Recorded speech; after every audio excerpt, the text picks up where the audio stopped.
Welcome, dear listener.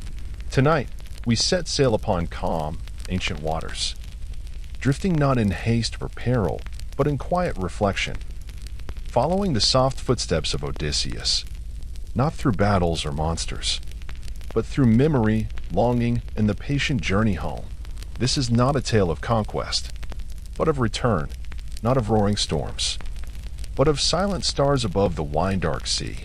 You need not strain to follow it. Let the story unfold slowly, like the tide. So settle in, let the world fall away, and drift with us now, across forgotten islands and forgotten time, through the gentle story of the Odyssey. So before you get comfortable, take a moment to subscribe and like the video, but only if you enjoy what I do here. And write in the comments from where you are and what time it is. Now turn off the lights and fan for the soft background hum. And let's get into the night journey together. The sea is quiet now. Along the shores of Ithaca, the waves roll in slowly, soft and silver under the early morning sun.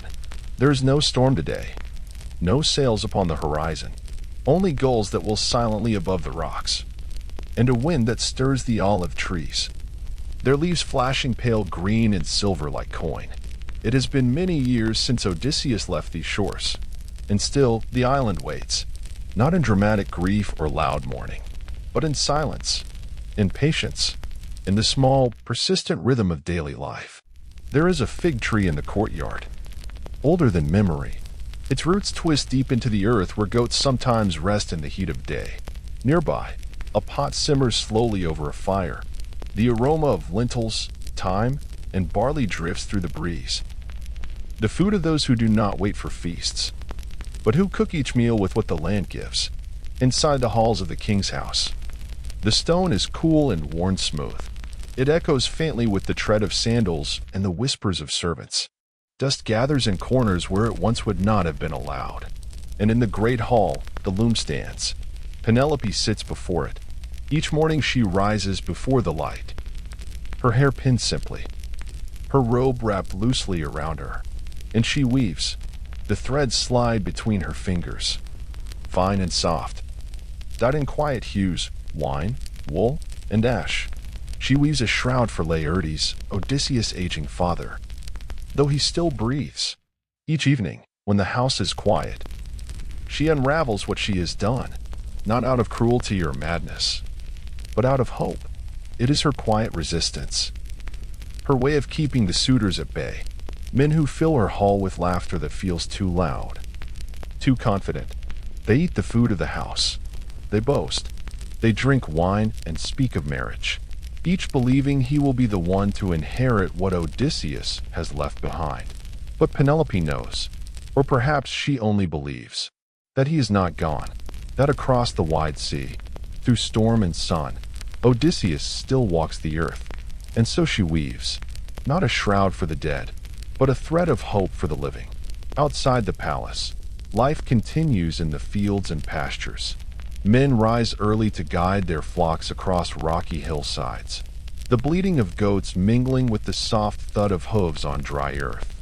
The shepherds speak little, their eyes often turning to the sea, though they have no ships of their own. The women tend the olive groves, fingers deft as they pluck and press the fruit into oil.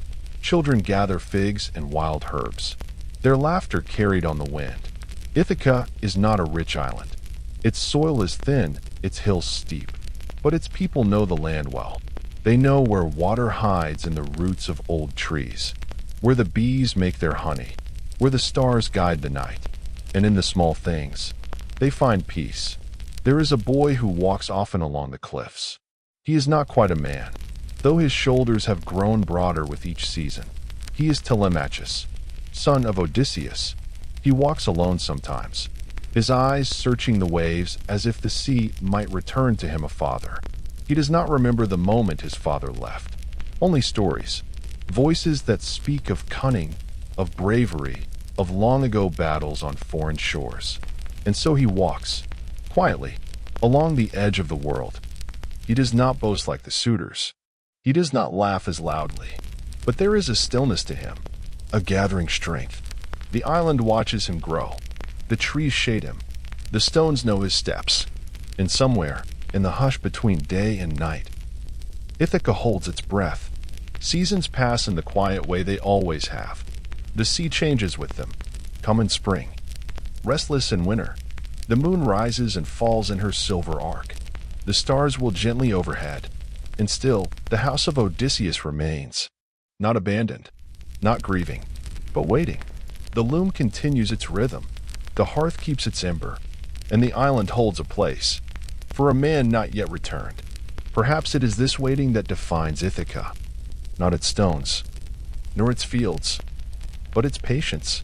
Its belief that the sea may yet bring him home. Not in glory. But in silence. Not in triumph. But in peace. And in that stillness. Beneath olive branch and fig tree. A journey begins. Not with sails unfurled or horns sounding. But with the soft murmur of waves. Against a waiting shore. In silence and thread, she waits. The day begins before the sun has crested the eastern hills. Before the birds stir in the fig trees. Before the servants rouse in the lower halls. In a quiet chamber shaded by linen curtains. Penelope is already awake. She sits by her loom, still as moonlight. Her fingers moving with gentle precision. The same motions repeated every day, every month, every year. Thread by thread, she builds the shroud. And thread by thread, she undoes it by night. This is her resistance. Not with weapons or speeches, but with thread and time. A quiet rebellion stitched into every inch of cloth. For years, the suitors have come. Well-born men of Ithaca and neighboring isles. They fill the great hall with their songs and their pride, eating the stores of the household, slaughtering the finest goats, spilling wine across stone floors they do not clean. They smile at her with too much familiarity. They speak her name too easily. They call her widow, though she has never buried a husband. Penelope says little. She greets them politely, offers courtesies, and then withdraws. But behind her silence, she watches. She listens. She waits. Her loom sits at the heart of it all. A tall wooden frame, worn smooth from use. Beside it, baskets of dyed wool. Deep blue like the Ionian Sea, rust red like clay, and the unspoiled ivory of unbleached wool. Each morning, she returns to the thread. Her hands do not tremble. Her back does not bend. As the shroud grows beneath her touch, the suitors grow impatient. They press her to finish. They urge her to choose. They say the years have been long, that the kingdom needs a king, that her weaving will not bring him back. But still she weaves, and in the silence of her chamber, she remembers. There was a time when the loom stood unused, when her days were filled with laughter, with the footsteps of Odysseus walking the length of the courtyard, calling to the dogs, lifting their small son onto his shoulder. He used to call her by her second name, not Penelope, but something only they shared, a name for winter mornings, for olive-pressed fingers, for the long gaze of love between spoken things. She keeps that name hidden now, folded into her memory like a linen cloth placed carefully in a chest. In the evenings, when the torches gutter low, Penelope returns to the loom in secret. She waits until the household sleeps, until the suitors dream of inheritance and wine, until the moon has reached her zenith in the black sky. Then she unwinds the day's work. Gently, carefully, row by row, she pulls away what she had built. The shroud becomes undone, and with it, the illusion that time has passed. This is her spell, a magic of patience and misdirection. Each day forward, each night reversed, and the world outside continues to spin, unaware that time here does not move as it should. She is not without sorrow. Some nights, she rests her forehead on the cool wood of the loom. Some nights, she weeps softly into her sleeve, so that no one hears. Even strength has its moments of surrender. Even hope must bend sometimes beneath the weight of time. But still, every morning, she rises, and the thread begins again. There are those who wonder why she continues, why she has not chosen another, why she does not start anew. But Penelope lives in a world of deep knowing, of rhythm, of trust. The suitors measure years by feasts and seasons, but Penelope measures them in the turn of a spindle, the warmth of a remembered embrace, and the space between one heartbeat and the next. She believes he is still alive, not because she has proof, but because she still loves him. And sometimes, that is enough. Outside, the island shifts quietly beneath the sky. The trees sway. The goats graze. The sea breathes against the rocks. Time moves, but in one chamber of stone and linen. It holds still, and a woman waits. Not passively, but with intention, with skill, with the strength that is not loud, but enduring. Penelope weaves not just a shroud, but the shape of a world where love does not vanish, where faith can be stitched into the fabric of daily life, and where even in the silence, a journey is still returning home. He walks the shore alone, listening for a father's voice in the wind. There is a boy on the island of Ithaca, or perhaps not quite a boy. His shoulders are broader now, his stride longer, his gaze steady in the way that comes only from watching the sea for many years. His name is Telemachus, son of Odysseus, son of a man who left before he could remember his face. The palace is still and quiet in the early morning. Thin shafts of golden light cut through the colonnades, and the scent of baked bread and pressed olives drifts through the halls. Telemachus walks softly here, his presence almost an echo. He watches the suitors as they laugh and boast and clamor for his mother's attention. They drink wine from his father's cup. They sit in his father's chair, and yet they seem to forget the man they pretend to replace. Telemachus does not raise his voice. He does not strike with fists. Instead, he watches. He listens. And sometimes, in the stillest moments, he wonders if he truly remembers his father at all. There is a story he holds, one told by the old nursemaid, by shepherds and sailors who once served under his father. They say Odysseus was clever, that he spoke like no other man, that he could calm storms with a look, and undo enemies with a word. They say his mind was sharper than any blade, and that his love for Ithaca ran deeper than the roots of the oldest olive. But to Telemachus, Odysseus is still a shape in the fog, a name that returns like a dream, half remembered and fading before dawn. And so he walks, along the cliffs, down to the shore where the sea meets the stones. He walks where his father once walked, where Penelope once waited, pregnant and alone.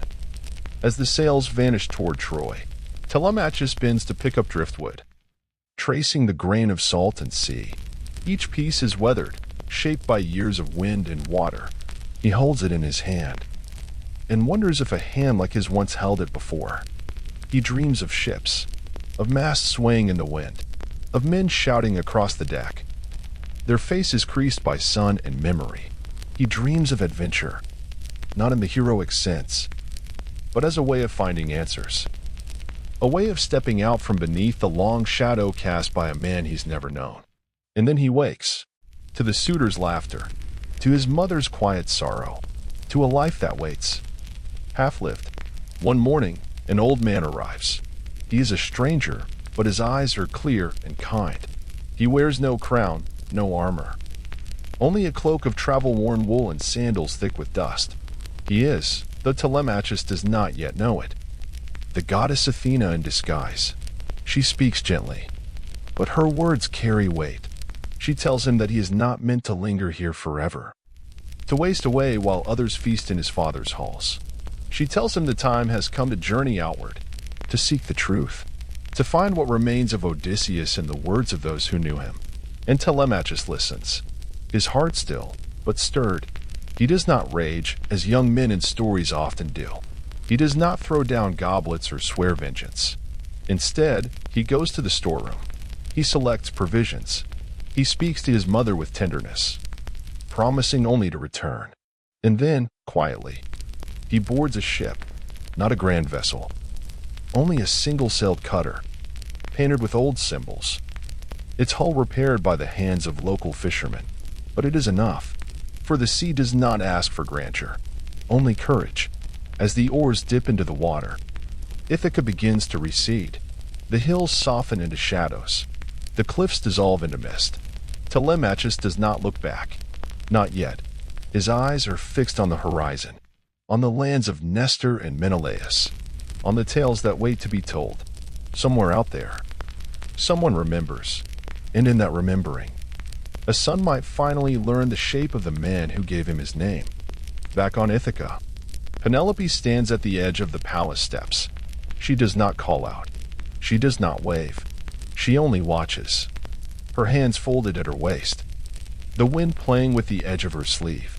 A thread of hope pulls tight in her chest. But she says nothing. She only listens. As the sails fill, and her son disappears beyond the curve of the sea, where truth dissolves into tale, and tales return again like the tide. The wind moves softly over the Ionian Sea. It carries more than salt and birdsong.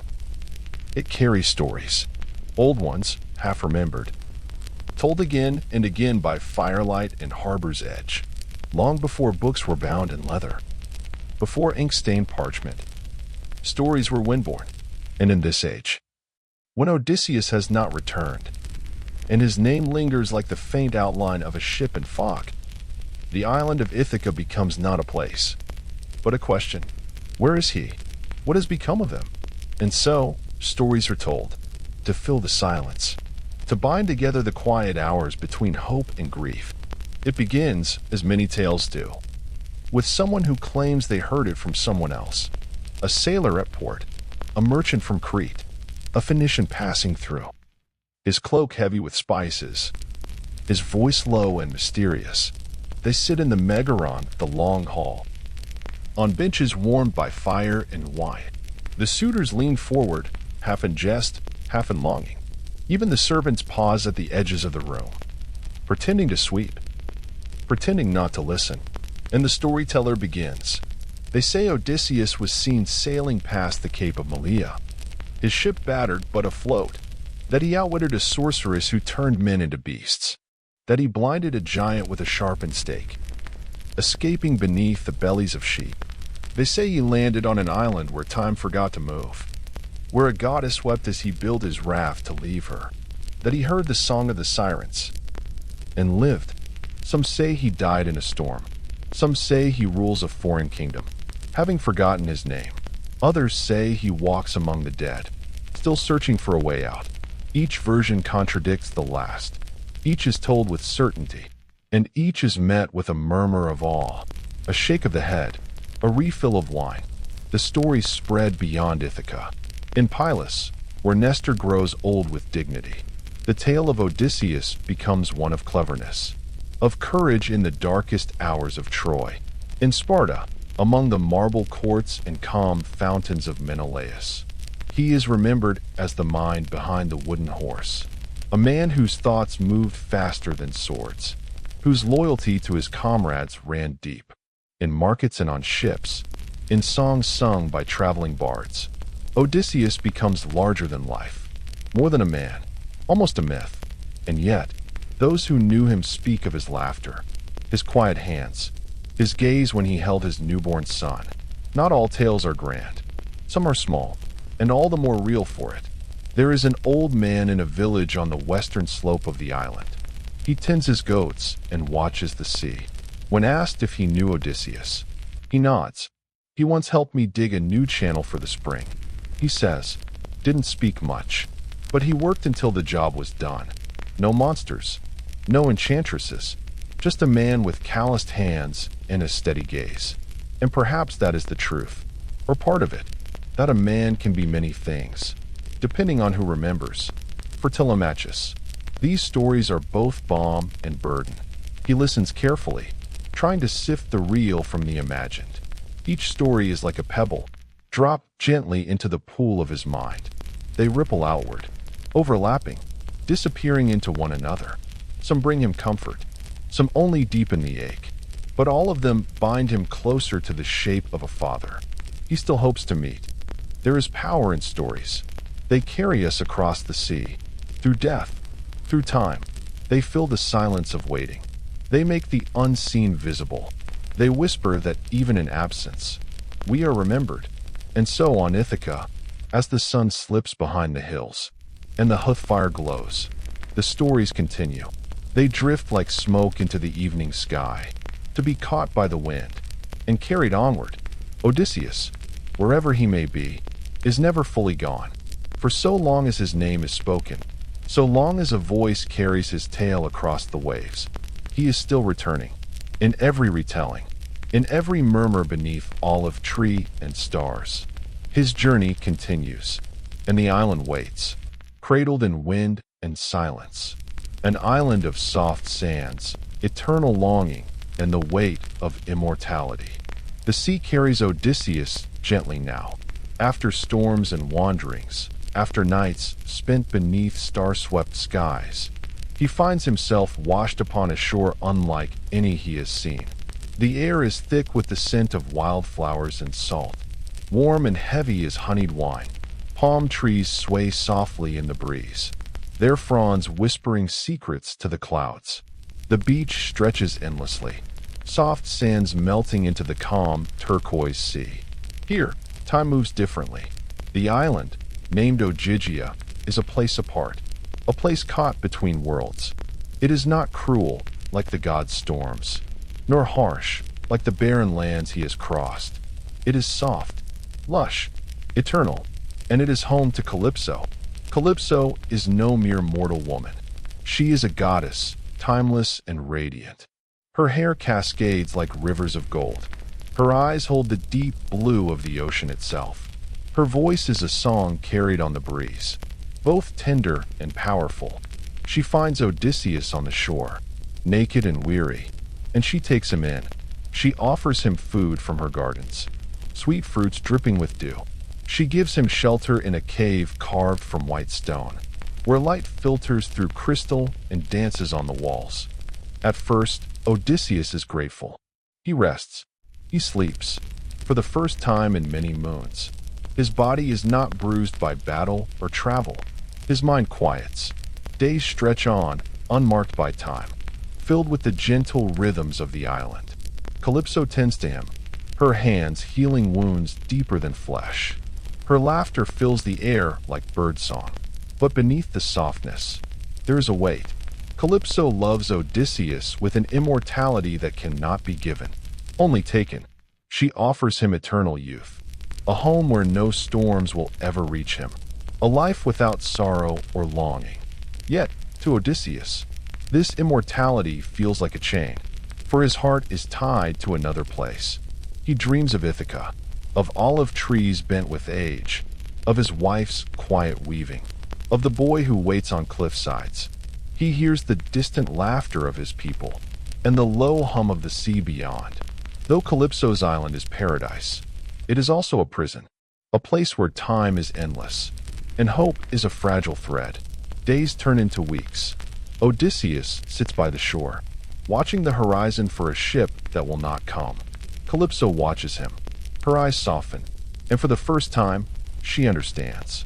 To love a mortal is to watch him long for a life that cannot be hers. One evening, beneath a sky brushed with pink and gold, Calypso speaks. She tells him that the gods have decreed his release, that the winds will soon carry him away, back to the world he loves. There is no anger in her voice, only a quiet sorrow. She gives him a small chest filled with gifts, fine cloth, sweet oils, and a bow he once used in battle. She promises that their time together will be remembered in song and story, but she will not hold him back. Odysseus accepts. He knows the journey ahead will be hard. The sea will challenge him still. The gods may not be kind, but the call of home is stronger. With steady hands, he builds a raft. Calypso helps him, her touch gentle but firm. Together, they work in silence. On the morning of his departure, the island is calm. The sun rises slowly over the horizon, casting a pale glow on the sand. Odysseus stands at the water's edge. Calypso watches from the cliffs, her figure framed by olive branches. They do not speak.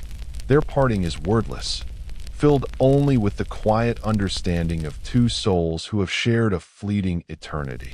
As the raft drifts away, Odysseus looks back once.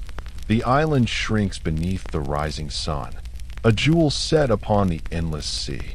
And though he sails toward uncertainty, he carries with him the memory of Ogygia, a place of soft sands, gentle love, and the eternal longing that marks the journey of every man. Odysseus drifts now. From the soft sands of Ogygia, he launches upon the open sea. The raft he built is simple, woven wood, bound by rope. A small sail catching the breath of the wind. The sun warms his skin, and the endless blue stretches before him. There is no hurry here, only the slow, steady rhythm of the waves. The sea is vast and quiet. It cradles him like a mother's arms. And though his journey has been long, there is still wonder in the way the light dances on water, how the salt air tastes on his lips, how the horizon seems both distant and near. Odysseus listens to the call of the gulls, their cries echoing across the waves. He feels the sun's warmth fade into the cool touch of evening. The stars will overhead, silent and eternal. But the sea is also uncertain. Each wave may bring safety or threat. He is alone with the sky and water, his thoughts as endless as the horizon. He remembers the friends he has lost, the battles fought, the kingdoms passed through, and beneath those memories lies a single yearning: to return home. The gods watch from their distant thrones. Some are kind, others are jealous. They shape the winds and currents, sometimes guiding, sometimes hindering. Poseidon, god of the sea, is a force both fierce and fickle. He remembers the blinding of his son, Polyphemus, and his wrath has not softened. Storm clouds gather in the distance, gray and heavy as the earth before rain. The sea darkens beneath them. Odysseus braces against the coming storm. His hands grip the raft's frame, his eyes steady on the sky. Lightning cracks like a spear overhead. Thunder rolls across the waves. Rain falls in sheets, soaking his skin and soaking into the wood beneath him. The raft pitches and rolls, thrown by wind and wave. Yet Odysseus does not despair. He recalls the lessons of his life: to endure, to adapt, to wait for the tide to turn. He holds fast.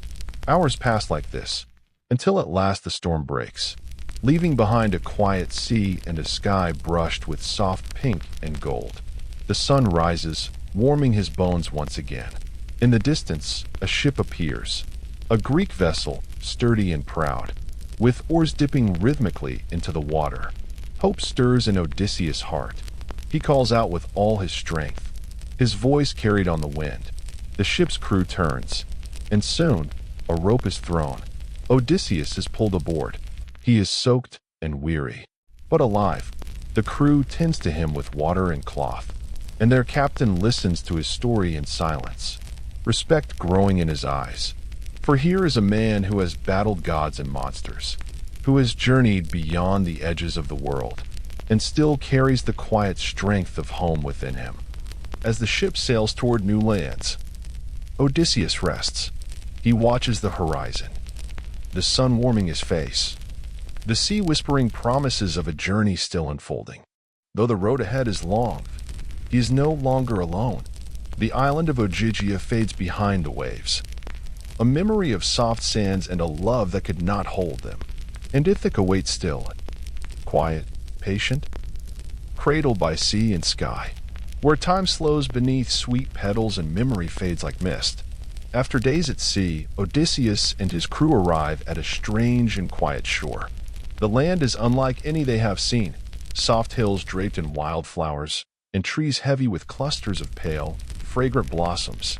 The air hums with a warm stillness, the scent of lotus flowers thick and heady, weaving through the breeze like a whispered lullaby.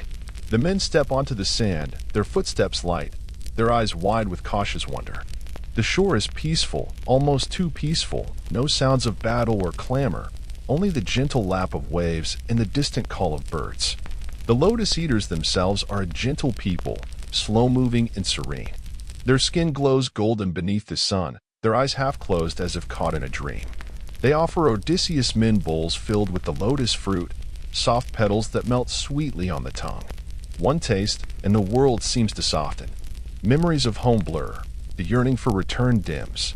Time feels like honey, slow and endless. The men sit by the shore, lulled into a quiet forgetfulness, their burdens lifted as if by magic. Odysseus watches with growing concern. He sees the distant look in their eyes, the way their hands rest loosely on their knees, their bodies sinking deeper into the earth's embrace. He knows that to stay here is to lose oneself entirely, to let the sea's call fade beneath the lotus's spell. He moves among them gently, gathering their shoulders, speaking soft words to remind them of Ithaca's olive trees, Penelope's weaving, and the boy who waits on the cliffs. With effort and care, he pulls them from their days, urging them back toward the ships and the road ahead. The lotus eaters do not resist. They smile knowingly, as if understanding that Odysseus carries a heavier burden, the weight of remembering and returning. As the men push off from the shore, the scent of lotus lingers, a delicate ache in their minds. The sweetness clings like a fading dream.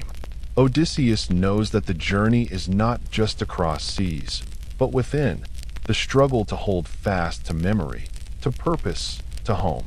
And as the ships sail away, the land of lotus fades beneath the waves. A quiet reminder of how easily the heart can forget. A dark hollow where shadows loom, and which shines brightest in the gloom. Odysseus and his men continue their voyage, guided by the stars and the steady pulse of the sea.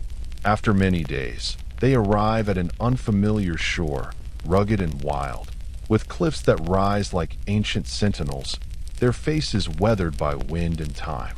They find a cave, deep and shadowed, nestled in the rocky hillside. Inside, the air is cool and still, the faint scent of smoke lingering like a whispered warning. This cave belongs to a giant, a cyclops named Polyphemus. His presence is immense, both in body and spirit. A creature of the earth, raw and untamed, with one eye that gleams like a molten orb. The men watch quietly as the Cyclops moves about his lair, tending sheep and fire with deliberate strength. Odysseus, ever curious and careful, waits for the moment to speak. At first, Polyphemus is wary. His voice is a low rumble, each word heavy and slow. Odysseus offers gifts, wine, sweet and strong, a peace offering in the midst of wildness. Slowly, the giant's mood softens, and he drinks deeply, the warmth spreading through his massive frame. But the cave grows darker still, as the Cyclops' true nature reveals itself. Fierce, unpredictable, and dangerous. The men find themselves trapped, the heavy stone sealing their fate. Odysseus knows that only cunning will save them now. He whispers plans beneath the flickering firelight, the men listening with quiet intensity. With careful patience, they prepare a sharpened stake, a ruse woven from shadow and silence. When Polyphemus sleeps, heavy and slow, the men strike. The firelight dances on the walls as they work together, breath held and heart steady. The giant's roar shatters the cave, a thunderous sound that shakes the earth. But soon, silence returns. Odysseus and his men flee, hearts pounding but spirits alive. As they sail away, Odysseus calls out, a bold voice carried on the wind, a warning and a challenge. The Cyclops' single eye glares from the cliffs, a burning mark on the fading shore. This episode is more than a tale of danger. It is a story of wit and endurance, of light-piercing darkness, and of a man's relentless will to return home, where magic weaves through the air like a soft mist, and transformation lingers in every shadow. After the ordeal with the Cyclops, Odysseus and his weary crew sail onward, their hearts heavy but their spirits unbroken. The sea carries them to a mysterious island shrouded in mist and legend, Aaa, the home of the enchantress Circe. The island is lush and wild, with dense forests thick with ancient trees. The air hums with a strange energy, a soft magic that stirs leaves and flickers like light upon the water. Here, nature seems alive in a way that both comforts and unsettles. Odysseus sends scouts to explore. They return with tales of a palace, gleaming and strange, built of polished stone and entwined with vines. The air is fragrant with herbs and flowers unknown to men, and the songs of strange birds echo softly through the groves. But not all is as it seems. Circe, the mistress of the island, is a sorceress both beautiful and powerful. Her voice is like a melody, her eyes deep and knowing. She moves with a grace that seems to bend the very air around her. When the men meet Circe, their fate shifts as if caught in a dream. She offers them food and drink, rich and tempting. Yet those who partake find themselves transformed. Men become beasts, wolves, lions, creatures of fur and claw. The magic is gentle but unyielding, and the men lose themselves in this strange new form, their memories slipping like water through fingers.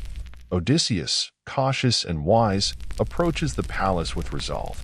With the help of the god Hermes, who gives him a protective herb, he resists Circe's enchantment. His heart remains steadfast, a beacon in the mist. Circe, seeing his strength, changes her course. She restores the men to their human shape, her voice now soft with respect and something like affection. Days pass on the island, a slow and peaceful interlude. The men rest, regaining strength. Odysseus and Circe speak long into the evenings, sharing stories beneath a sky thick with stars. There is no haste here, only the gentle passing of time, the healing of body and soul. Yet Odysseus knows that the road home waits. He must leave this island of magic and comfort. Circe offers counsel and gifts, warnings of dangers still to come, and blessings for the journey ahead. The moment of parting is quiet, filled with the soft melancholy of farewells that linger. As the ship sets sail once more, the island fades into the distance. A place where magic and memory entwine. And a man's journey continues beneath endless skies. A realm of shadows and whispers where the past lingers softly in the stillness. After leaving Circe's island, Odysseus steers his ship toward a darker destiny. The journey ahead leads to the land of the dead, a place where the boundary between life and death thins like morning mist. It is here, in the underworld, that Odysseus must seek counsel from the shades of the departed. The shores of this shadowy realm are bleak yet strange, a silent plain of twilight and silence. The air is cool and still, heavy with the weight of countless unspoken stories. The ground is soft beneath his feet, and the sky above is a dull gray, as if the sun has forgotten to shine. Odysseus prepares carefully for this journey. Guided by Circe's words, he performs rituals to honor the dead, pouring libations of honey and milk, scattering barley, and whispering prayers. The breeze carries the faintest scent of earth and ash. He digs a pit in the soil and calls out to the shades, summoning them with quiet respect. Slowly, the ghosts begin to gather, pale and fleeting, their forms shimmering like smoke. Among them are warriors and kings, poets and prophets. Their voices are soft, echoing from distant memories. He meets Elpenor, a young comrade recently lost, who asks only for a proper burial.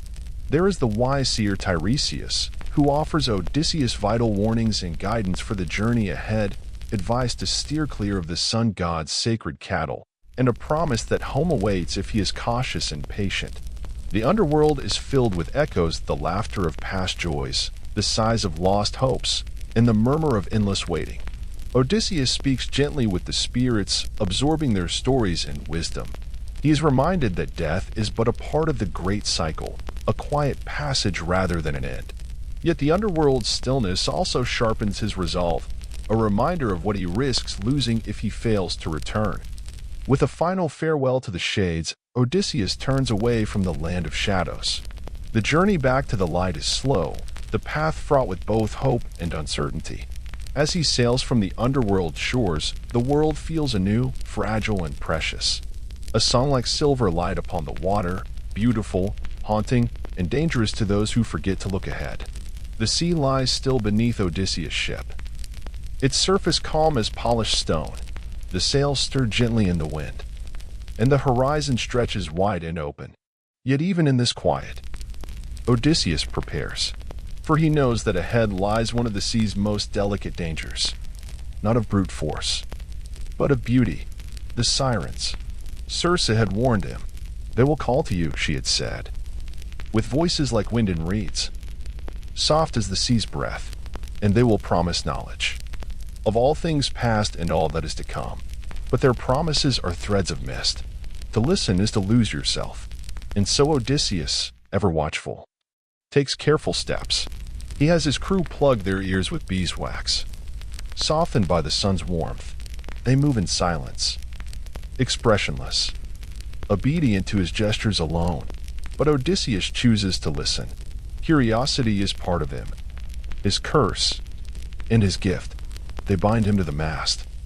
His arms stretched firm against the wood. The knots are tight, He nods his approval.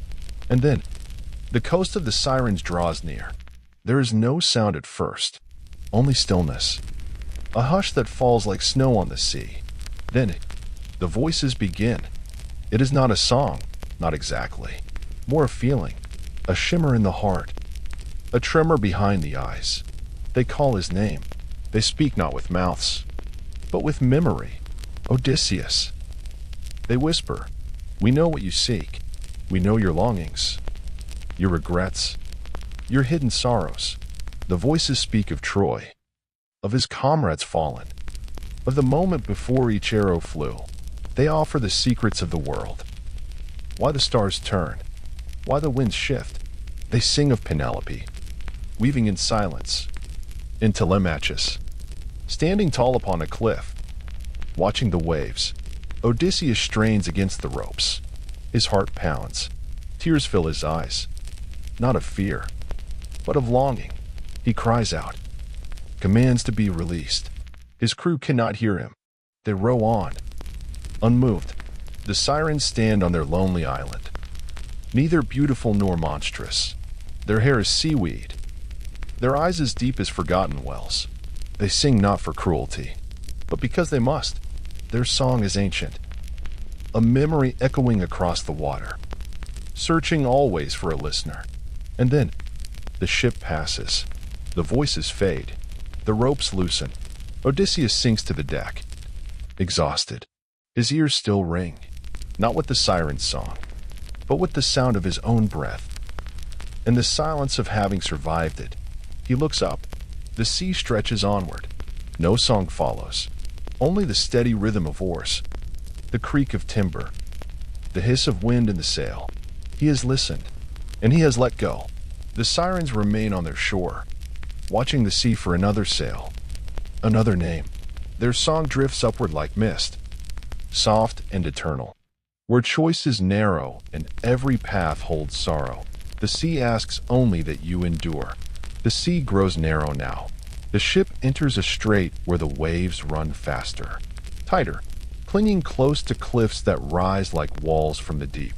This is no open ocean. It is a passage carved by ancient gods, a place of peril and hard decisions. Odysseus stands at the helm, the wind brushing his face. He does not speak. His eyes scan the cliffs ahead. Circe's warning had been clear.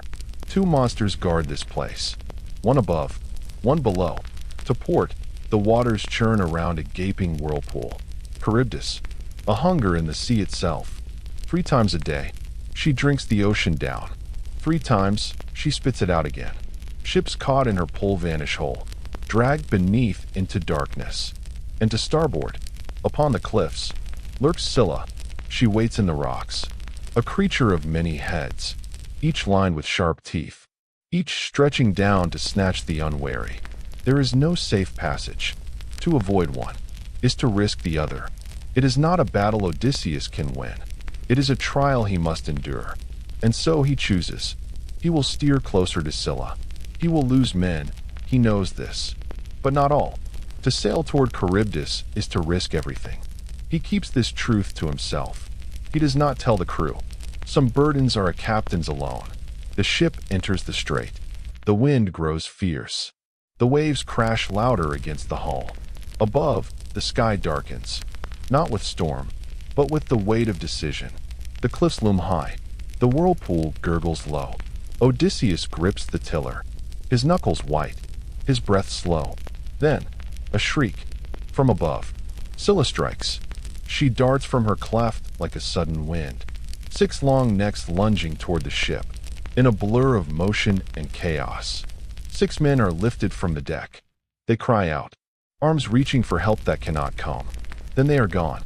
The rest of the crew row harder, not knowing how to grieve. The sea moves swiftly beneath them. The ship rocks but holds. Odysseus does not look back.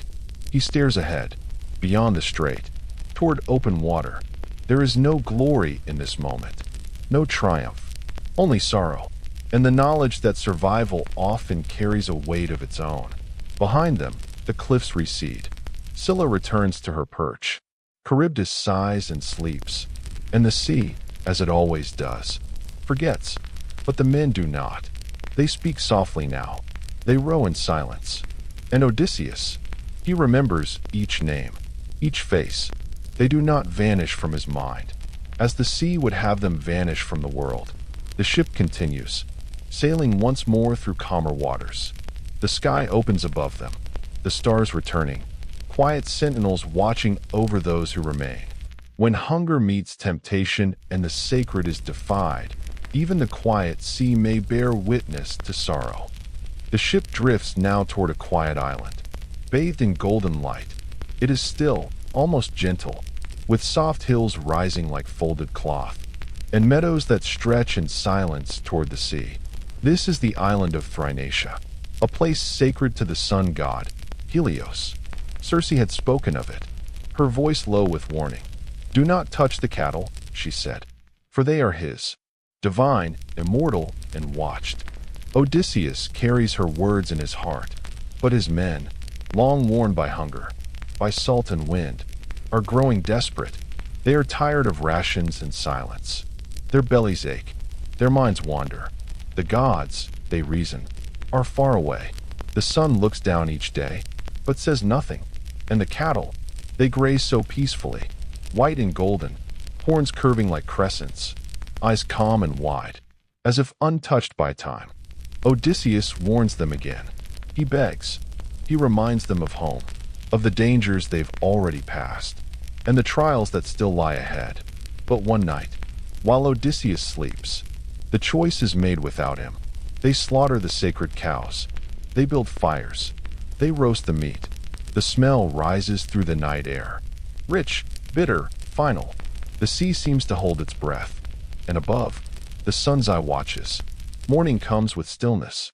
No punishment yet. Only the soft lapping of the waves. The sky remains clear. The crew begins to believe that perhaps the gods have forgotten. But the gods do not forget. Soon, the winds vanish. The sea turns glassy and motionless. They are becalmed, trapped beneath a sun that now burns, without warmth. When they finally set sail again, the storm arrives without warning. A thunderclap splits the sky. The mast cracks, snapped like a twig by Zeus himself. Waves rise like black walls. Lightning scars the heavens. The ship breaks apart. One by one, the men are lost, cast into the sea. Their voices are swallowed. No cries reach the sky. Only Odysseus survives, clinging to broken timbers, adrift on the endless sea. The cattle of the sun have claimed their due. For 9 days he floats, tossed by current and foam, until the island of Ogygia appears on the horizon, where Calypso waits. His journey is not yet over, but now he sails with the weight of the sacred, the memory of those lost, and the quiet lesson of what must never be taken.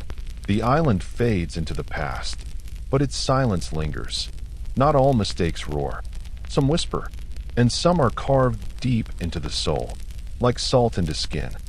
The journey ends where the heart has always pointed, on familiar shores, beneath olive trees, in the arms of waiting. The sea sighs with weariness. As Odysseus, at last, nears home, Ithaca. The name is a whisper he has carried in his chest for 10 long years. Now, at last, the island appears like a memory made real, a low silhouette against the morning sky. Green hills nestle beneath drifting mist, its outline softened by distance and longing. He is not the same man who left, not the warrior of Troy, not the wanderer of distant shores. He is quieter now, weathered, made strong by patience and sorrow. He does not arrive in splendor. Odysseus comes in secret, guided by Athena. She cloaks him in disguise, an old beggar, bent and cloaked, his beard long and silvered, his eyes still sharp. She does this not for cruelty, but for care. There are dangers still. Even here in Ithaca, suitors fill his hall, men who court his wife, who feast on his stores, who laugh beneath his roof. They believe Odysseus dead. They're wrong. He walks the land like a shadow. His feet press into the same soil he once ran across as a boy. The same olive trees bend in the breeze.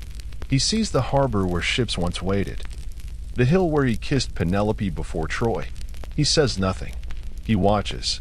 First, he visits the swineherd, Eumaeus, a loyal friend. Odysseus weeps in silence at his devotion. In disguise, he speaks with him, listens to his stories, hears of how Ithaca has mourned. Next, he meets his son, Telemachus, no longer a child, now a man grown tall, carrying his father's strength in his shoulders, his mother's sorrow in his eyes. Their reunion is quiet, filled with soft tears, in long-held embraces. No trumpets, only breath and heartbeat. Father and son, made whole again. Together, they plan. The suitors have filled the halls with arrogance. Forgetting the name of Odysseus, he returns to his home in disguise, a beggar at the feast. They mock him. Penelope, patient and poised, watches. She does not know it is him, but her heart stirs. She speaks to the old man of her husband, of his cleverness, his kindness, his long silence. He listens, his throat tight with grief and love. She proposes a contest. The bow of Odysseus, long unstrung, whoever can bend and string it, and send an arrow through 12 axe heads, may claim her hand. None succeed, not the strongest, not the proudest. Then, the beggar takes the bow. With practiced ease, he strings it, draws it, releases. The arrow hums through the air, like a sigh of returning. It passes through the axe heads, like a needle through cloth. The suitors rise, confused, and then Odysseus reveals himself, just as follows. The suitors fall. The house is made clean. Peace returns. Now, Penelope stands before him. She is still, quiet. Could this be him? She tests him gently, asks of their bed, the one carved into the roots of an olive tree, immovable. Only Odysseus knows, and when he speaks, her tears come like rain after drought. They are reunited. There is no grand feast, only hands held tightly, words whispered between breaths, the soft rustling of the olive branches outside. Home, at last. Odysseus lays down his head on familiar linens, his body weary, his heart full. The long journey is over. The sea still murmurs beyond the cliffs, but it calls no more. Odysseus is home. The fires of war are far behind him. In the sea, once a living forest that shaped his days and nights, now laps gently against Ithaca's shores, a whisper rather than a roar. The journey is done, but the story continues. He walks again through his kingdom, the fields he once sowed as a young man, the narrow paths that twist through olive groves, the low walls built of patient stone, weathered but enduring. The people greet him with wonder and with warmth. There is no parade, no fanfare, only nods of quiet recognition, as if the island itself sighs in relief. Its king has returned. He does not boast. He does not speak of monsters or storms, gods or witches, of death barely escaped. Some stories are not for telling. They are for holding, like smooth stones in the palm, turned over in silence, remembered alone. At night, he sits beneath the olive tree, the same tree around which his bed was built, the same tree that stood unmoved during his long absence. Penelope weaves beside him again, not a shroud now, but cloth for the living. Telemachus speaks of the future, his voice steady, his eyes clear. There is peace here, and still Odysseus dreams, not of war, but of moments, small and unnoticed, like the color of dawn upon sails, the laughter of his crew, the look in Circe's eyes, the hush of the underworld, each memory a thread, woven gently into the man he has become. The tale of Odysseus will pass into song. Bards will sing of Troy, of the Cyclops, of the Sirens, of storms and gods and clever tricks. But the truer legacy lies elsewhere, in the quiet strength of endurance, in the soft resilience of those who wait, in the steady heartbeat of one who returns. Changed, but not lost. And so, the sea still waits beyond Ithaca's cliffs, but Odysseus no longer sails it. Now, he walks among his people. He tends to his orchards. He listens to his son. And when the wind stirs the olive branches, he smiles and remembers Because the journey is never only in the miles crossed, but in the soul shaped by every wave, every loss, every dawn that follows a sleepless night.